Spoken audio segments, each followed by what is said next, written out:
Good morning and peace, love, charity, all that good stuff. Um, I don't think when you tell people the truth, there should be name calling, man. There was a young lady that I used to listen to on YouTube. She had a very soothing voice and very comforting voice. But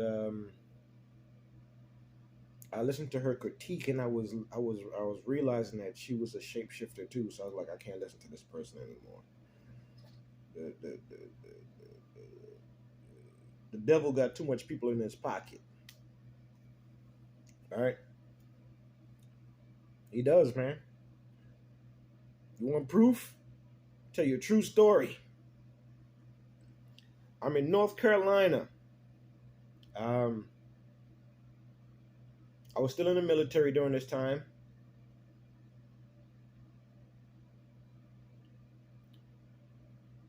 Hey, and my ex can vouch for this too. She calls me. She says she's busy at work.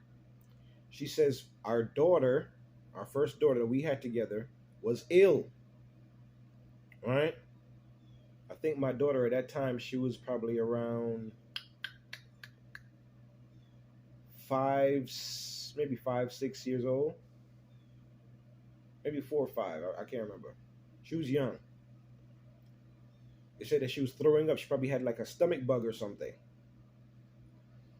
So I leave from work and I had to go get her. All right. I go pick her up from the daycare, and then I stop back at the house. I forgot what reason. I think I had to grab her a jacket or something. And then she ended up throwing up in the house. So I was like, oh my God, my daughter really is ill. Let me hurry up and get her to the hospital. So I'm stationed at Fort Bragg at this time. So I'm headed toward the hospital at Fort Bragg. Right? So I turned down a road off of Bragg Boulevard that goes is one of the roads that go to the into the base. Anybody that's in the military knows what I'm talking about. Anybody that was stationed at Fort Bragg knows what I'm talking about. It's one of the. As a matter of fact, it was the entrance that goes past the airfield. You know, the airfield out at Fort Bragg. Just before that gate or that entrance to the post, there used to be a bar there, right? So I'm driving down the road. I'm doing probably about 30 between 30 and 40 miles an hour. I forgot what the speed limit was, but it wasn't. I think yeah, it's probably about 40 miles an hour. A guy comes out of come is as I'm going down the road because I have the right of way. He's coming out of the entrance from the bar. He's coming out of the bar parking lot. He's drunk at this time. All right, I didn't know this yet. So he's pulling out.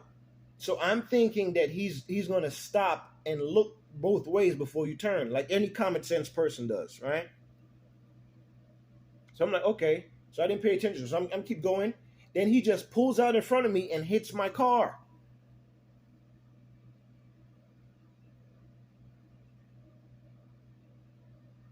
People stop and see it. My neck is in pain. I see smoke coming from the interior. My airbag has already came out. So after I gather myself, I'm like, oh man. I see the smoke coming from the car, so I don't know what's going on. I'm paranoid. I'm like, man, let me get out of this car. Let me grab my daughter. That's my first concern. Just grab my daughter, because I see the smoke in the car. I don't know if the car's gonna like explode, catch on fumes, whatever, catch on fire, whatever. So I run to grab my daughter out of the back seat of the car because she was in her car seat. This is all true story, folks. I tell no lies. You can believe what you want to believe. I know that Lucifer has been trying to ruin my life for years, manipulate my life for years. That's why I know that Judgment Day is real. That's why I know the universal creator is real. Y'all can believe what you want to believe. right? Um, take my daughter out of the car.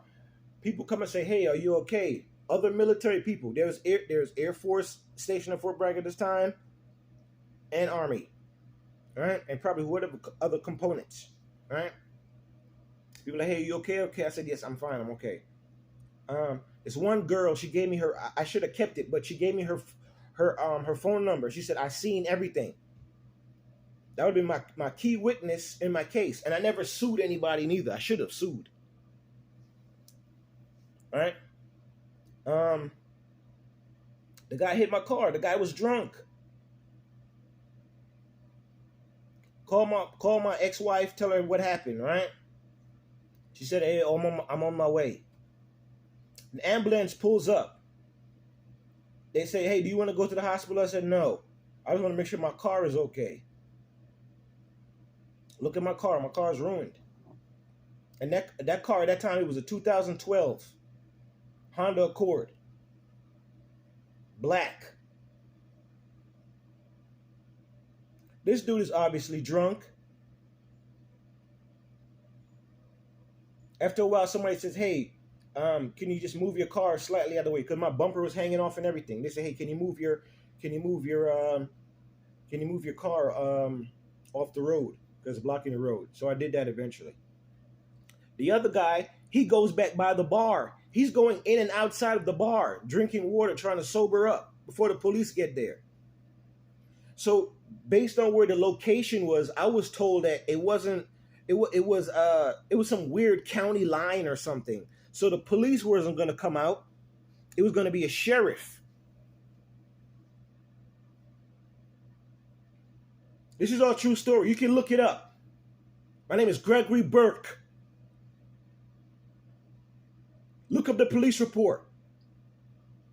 Fort Bragg, North Carolina, Fayetteville, North Carolina.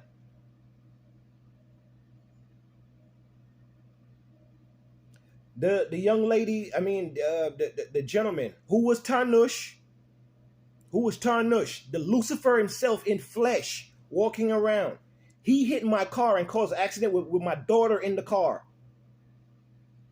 The devil himself, yes.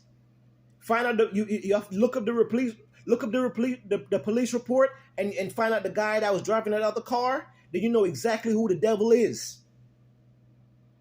All right, I'm putting the clues together for y'all. This guy, his daughter comes onto the scene. She's apologizing to me. I'm holding my daughter. I want to make sure my daughter's okay. She's like, "I'm sorry, I'm sorry." She knows that her father was a drunk. And he hit me. Now the sheriff, who's in the pocket of the devil, it takes them almost like 6-8 hours to come on the scene. And when he comes there, he never gets out of the car. Never gets out of the car. True story, folks. I can't remember if he asked me for a piece of paper or no, if he asked me what happened or he handed me a piece of paper for me to write it down what happened. True story, folks. I tell no lies. So the devil got a lot of people in his pocket. This guy was drunk, hit my car, and walked away like nothing happened. And a sheriff was there. North Carolina, Fayetteville. My name is Gregory Burke. You can look it up. I think this happened in 2013.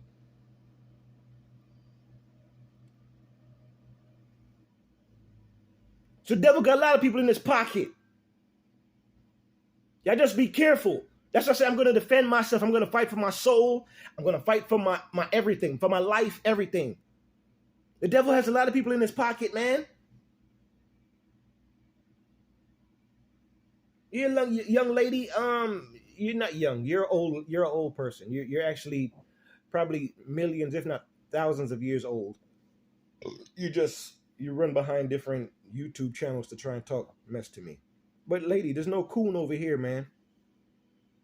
Ask about me, man. Go back to Fort Bragg and ask about me, man. Ask the young soldier, ask the soldiers that when Sergeant Burke, who used to tell them advice and encourage them, who used to tell them about black excellence, who used to give out books. There's no coon over here. Ask about me, Sergeant Burke. I didn't take mess from nobody. I had racist Hispanic people talking mess to me at Fort Bragg, North Carolina. I had Caucasian racist people talking smack to me. Asian, whatever. All racist comments toward me. Ask them how Sergeant Burke dealt with them. Fort Bragg, North Carolina, ask about me. There's no coon in me, baby.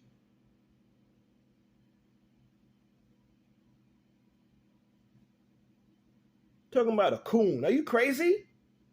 Because I criticized what y'all call hip hop now?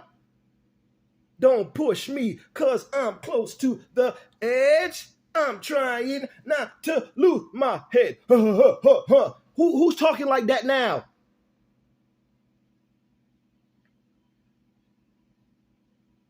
Where's the inspirational, positive messages that we used to get from hip hop?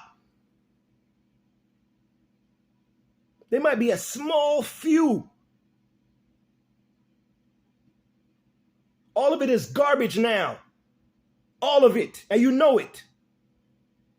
You had the nerve to call me a coon. Lady, I'm not going to call you out because I like your voice and you have a very comforting voice. I don't want to embarrass your channel on YouTube.